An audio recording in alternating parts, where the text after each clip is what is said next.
자, 부자들은 경제신문을 읽는다. 부자들은 과연 어떤 뉴스를 오늘 아침에 보고 투자의 힌트를 얻고 있을까요? 이분과 함께 이야기를 나눠보도록 하겠습니다. 한국투자증권 이프렌드의 김권진 차장 나오셨습니다. 어서 오세요. 네, 안녕하십니까? 네, 안녕하세요. 네, 안녕하세요. 자, 먼저 그 첫 번째 이슈부터 저희가 잡아보도록 할게요. 바로 이 이슈를 한번 잡아봤습니다.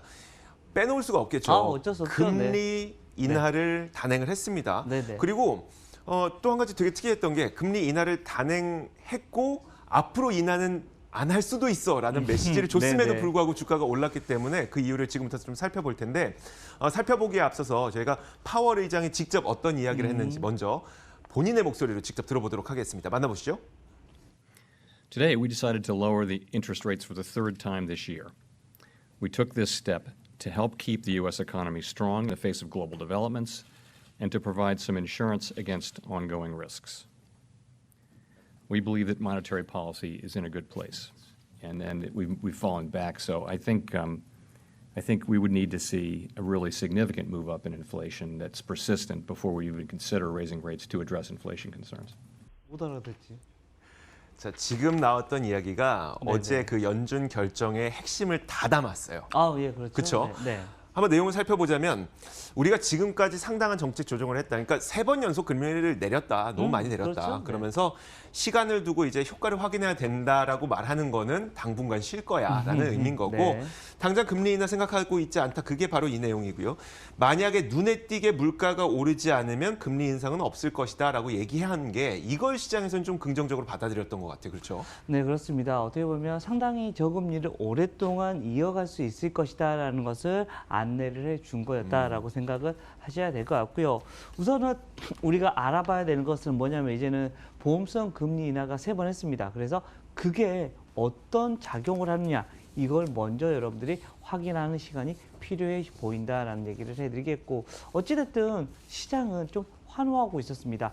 사실은 보험성 인하가 끝나고 나서 이제 매파적인 발언이 좀 나올 거야라는 것을 얘기를 했는데 그러니까요. 여기서 뭐라고 야 당분간 안 올릴 거니까 걱정하지 마 이런 식의 어떻게 보면 멘트까지 어떻게 보면 날려줬다는 겁니다. 어떻게 보면 시장 친화적인 어떻게 보면 멘트를 해준 게 아닌가라는 얘기를 해드리겠고요. 이런 이슈들 때문에 시장은 좀 더 긍정적이라는 이런 신호를 계속해서 받고 있는 것 같다라고 생각을 하시면 될 것 같습니다.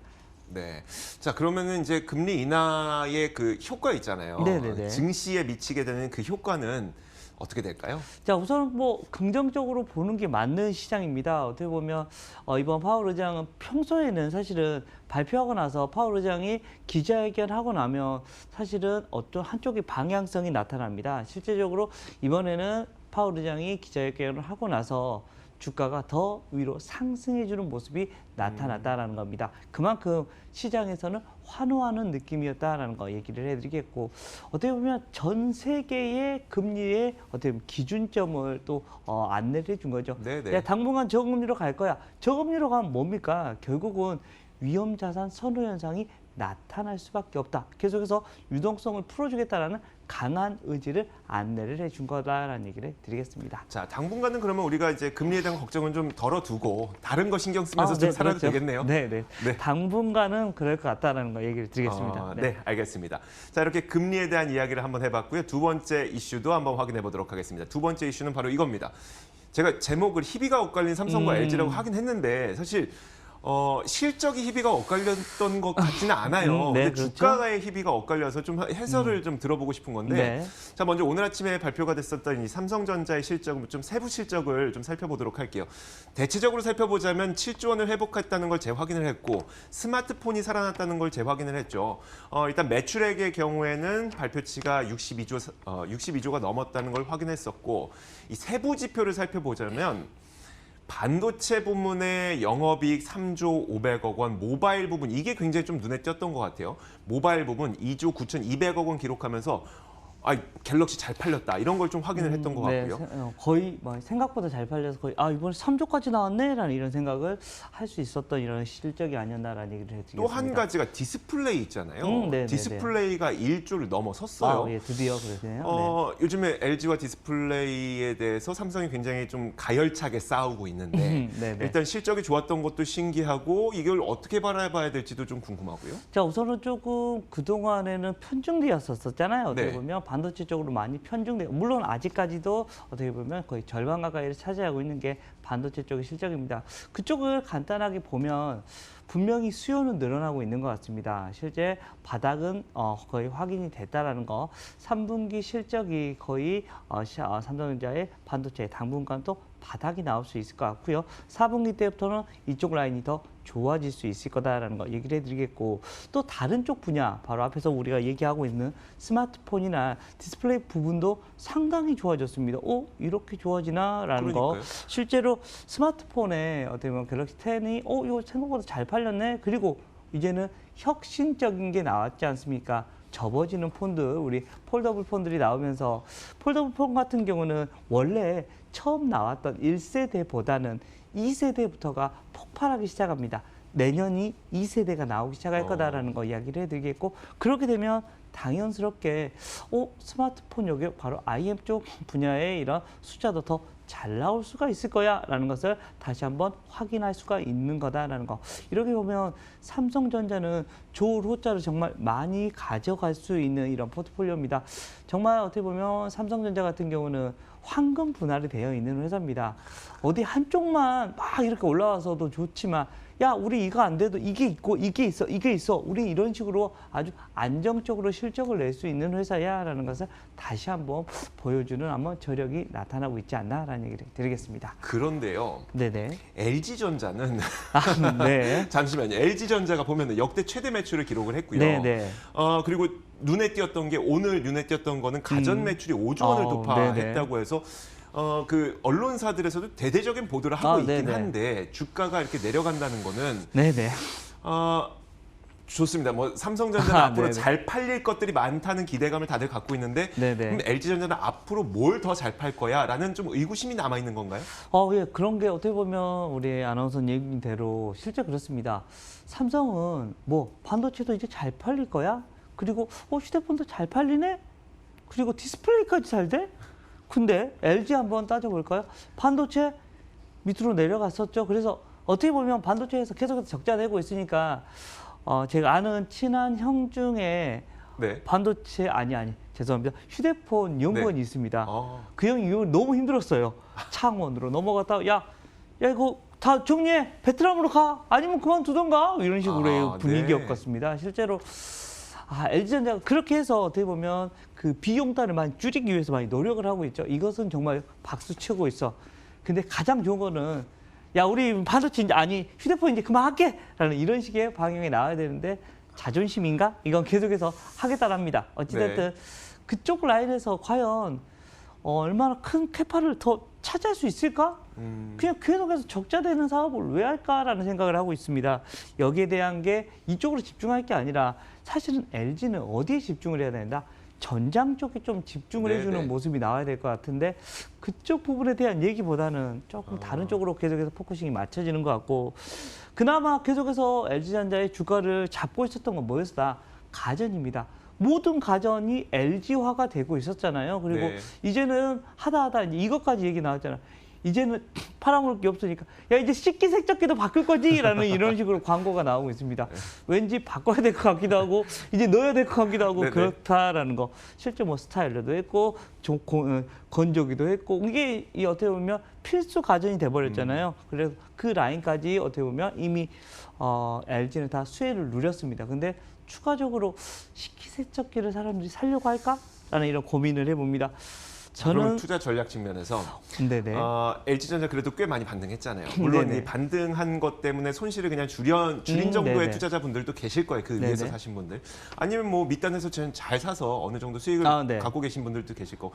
지금 단계에서 LG전자는 좀 어떻게 하는 게 좋을까요? LG전자는 지금 가지고 계신 분들은 좀 많이 애매한 단계다라고 생각을 하셔야 네네. 될 것 같아요. 지금 가지고 있기도 그렇고 안 가지고 있기도 그래서 지금 중립적인 입장이라고 저는 얘기를 네네. 해드려야 될 것 같아요. 참 애매한 답변인데, 주가도 그렇고요. 얘들의 앞날도 그렇습니다. 좀 애매한 국면이긴 하다라는 거 얘기를 해드리겠고, 좀 앞에서 제가 얘기했던 전장 쪽에 대한 얘기가 나타나기 시작하면 그때부터는 매수 콜을 드릴 수 있을 것 같습니다. 근데 그 얘기가 나오기 전까지는 그냥 올라봤자 그냥 요만큼 떨어져봤자 아래 뭐 이렇게 좀 지지부진한 모습이 나타날 확률이 높을 수밖에 없는 LG전자다라는 얘기를 드리겠습니다. 전장 사업부에 대한 기대감이 커질 때가 진짜 매수의 기회라고 생각을 예, 해도 저는 되겠네요. 그렇게 알겠습니다. 생각합니다. 네. 자, 이어서 세 번째 이슈를 저희가 꼽아봤습니다. 세 번째 이슈 한번 확인해 보시죠.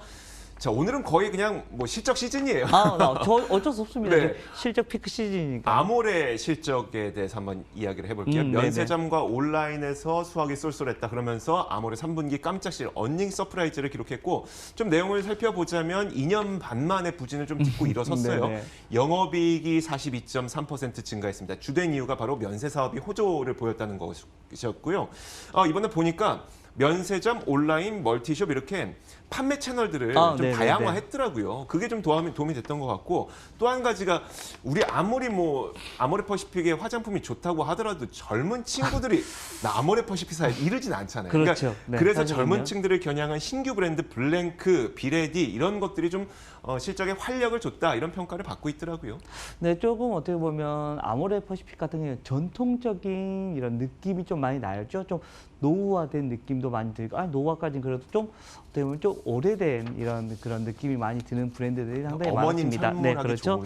그런데 이제 어떻게 보면 좀 젊은층까지 이렇게 공략을 하겠다라는 이런 얘기가 좀 나오고 있는 것 같고요. 실적이 어제 발표가 되면서 급등을 하는 모습이 나왔고 오늘까지도 지금 현재 이어지고 있습니다. 근데 가장 중요한 게 빠졌습니다. 바로 중국 라인입니다. 네. 중국 쪽에서 성장성이 한 자리입니다. 이거 아닌데 우리가 생각했던 밸류에이션을 화장품을 가장 많이 줬던 이유는 뭐였냐면 중국 쪽의 모든 그런 중국인들이 찍고 바르고 예뻐질 거야라는 것을 해야 된다. 근데 이게 조금은 부족했지 않나. 물론 그동안에 계속해서 조금 안 좋아지던 이런 실적이 반등이 됐다는 것, 이것은 긍정적. 어떻게 보면 그동안에 이제는 아픔은 조금 더 해소가 될 수 있겠구나. 그런데 이걸 가지고 과연 계속해서 치고 갈 수 있을까? 이것은 좀 고민을 할 수밖에 없는 구간이다라고 생각을 하시면 될 것 같고요. 그래서 한 20만 원 정도 라인입니다. 네. 이 라인이 뚫리느냐 안 뚫리느냐가 가장 먼저 중요해 보입니다. 그쪽 라인에서부터 어떻게 보면 이제 저항선이 있기 시작하겠다라는 얘기를 해드리겠고 그 라인이 뚫리는가를 확인하고 여러분들이 대응하시는 게 더 좋을 것 같다라는 얘기를 드리겠습니다. 일단 뭐 지금 들고 계시는 분들이 뭐 따로 이제 매매를 하실 필요는 없는 그렇죠. 거고 예, 20만 원 정도 왔을 때 다시 한번 결정을 내려야 되겠네요. 네, 그렇게 될 것 알겠습니다. 같습니다. 자, 이렇게 아모레 퍼시픽까지 짚어봤고 네 번째 이슈를 확인해 보도록 하겠습니다. 자, 네이버. 네네. 영업이익이 2천억 원을 회복했다. 이것도 굉장히 뭐 언론 보도를 통해서 많은 분들이 좀 많이 보셨을 네, 그렇죠. 텐데 3분기 매출이 1조 6,648억 원, 영업이익이 2천억 원을 넘어섰어요. 전년 동기 대비 매출이 19% 늘어났고 영업이익은 뭐 8.9% 줄어들었다고는 하는데 저는 여기에서 좀 눈에 띄었던 게 이들이 세부 실적을 발표했잖아요. 그리고 네네네. 사업부 내에서 사업 비중이 가장 컸던 사업들 그게 바로 라인, 네네. 기타 플랫폼, 그리고 비즈니스 플랫폼 이쪽이 사업부가 굉장히 큰데 네. 이것도 보니까 전년 동기 대비해서 17%, 18%씩 성장을 했더라고요. 이거 좀 네네. 긍정적으로 봐도 될 것 같아요. 네. 어떻게 보면 원래 시장의 컨센은 사실 한 1,900억 정도였습니다. 네네. 100억 원 정도 잘 나온 것 같고요. 이것 때문에 오늘 어닝 서프라이즈라는 얘기가 많이 나왔습니다. 그리고 그동안 뭐 제가 계속해서 저는 네이버 좋아 가야 이런 식으로 얘기를 많이 드렸었는데 네. 실제적으로 네이버의 흐름들은 주가를 보시면 계속해서 갈 수밖에 없고 사실은 밸류에이션 땀만 보면 다음 카카오보다 훨씬 싼 회사가 네이버다라는 얘기를 해드리겠고요. 그렇게 따지면 물론 우리나라의 모든 이런 SNS를 뭐 지금 현재 장악하고 있는 게 카카오라고 생각을 하지만 네네.